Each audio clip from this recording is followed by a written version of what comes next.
So I'm in my 11-foot Saturn MC330.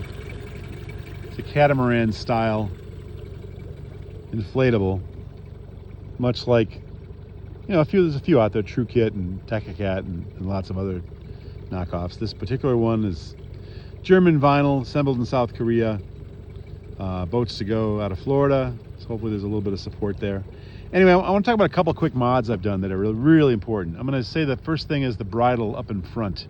You got 4 attachment points, one below the pontoon, one above. So it's 2 lines, 4 connectors, and then a handle.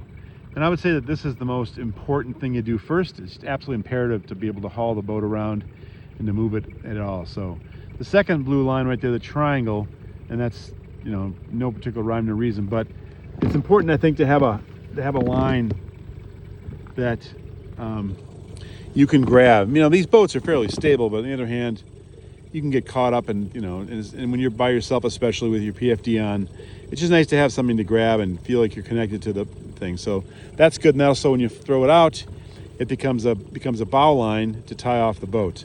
So those are 2 mods right off the bat: the bridle and just a bow line, stabilizing line. A couple more things are obviously doing Railblazer wheels. I like these because they're light, super strong. They've been great for my needs so far for the weight of this boat all in. You know, in my go bag packing to this trip, they're not super heavy. So I think it's been a good thing. So far they've been holding up well. The other thing I did from Railblazer were the rib ports. You can see down there, I did the horizontal attachment for a rod holder.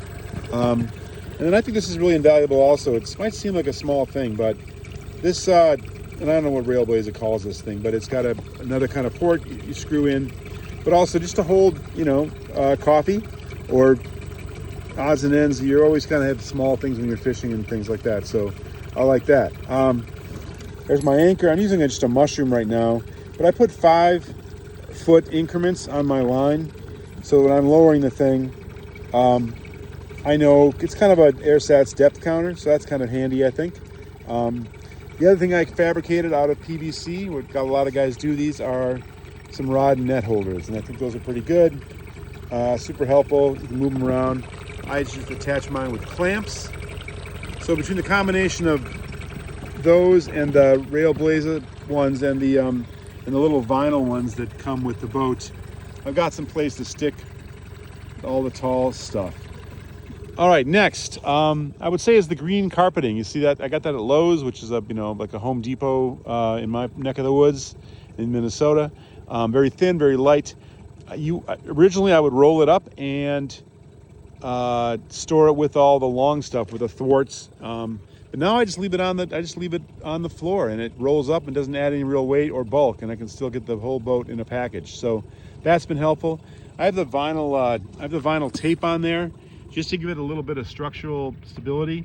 And yes, I put an arrow forward so I know the back from the front. I've put Velcro so far. Hasn't held really well, but well enough. Doesn't flop up. So maybe over the winter when I'm making refinements, I'll take care of that. What else? I would say that this is probably the handiest thing I have here, is this little boat box, just to catch things. And, you know, unlike a power boat where you've got rod lockers and storage and lots of bins, you don't have much on these boats. So something like this, which is super light and holds a myriad of things, you keep things small, that works pretty well. I'll probably be extending my gas line eventually. I'd like to have it be kind of up top left to distribute weight, but also to kind of get it out of my working area. So that's about it for modifications so far, that I'm really getting more enjoyment out of this little boat. And all right, so happy boating. Thanks, guys.